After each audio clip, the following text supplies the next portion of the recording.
푸틴이 겨울 오길 간절히 기다리고 있다는 뉴스가 나오고 있습니다.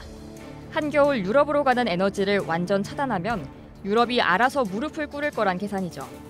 그런데 우크라이나가 푸틴이 애지중지하는 흑해 유정과 정유 공장에 포격을 했으니 얼마나 화가 났을까요? 지난 20일 러시아는 우크라이나군이 자국 체르노모르네프테가스 소유의 시추 시설을 공격했다고 밝힌 바 있는데요. 러시아는 대대적으로 보복에 나섰습니다.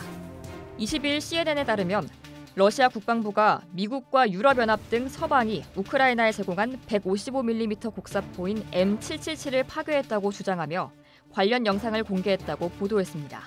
미국이 제공한 이 곡사포는 명중률이 뛰어나고 러시아 주력 대포보다 사거리가 길어 러시아군엔 눈엣 가시 같은 무기입니다. 러시아가 얼마나 많은 M777 곡사포를 파괴했는진 아직 불분명합니다. 앞서 미 국방부는 10억 달러 규모의 대우크라이나 군사 지원의 세부 항목을 밝혔다고 미 CNN이 15일 보도했습니다.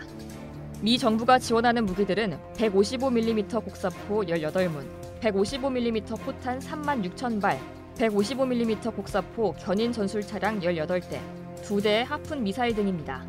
한편 지난 20일 러시아가 2014년 합병한 크림반도 지도자 세르게이 악쇼노프는 텔레그램을 통해 오늘 오전 8시께 적군이 체르노모르네프테가스 소유의 시추 시설을 미사일로 공격했다고 밝혔습니다.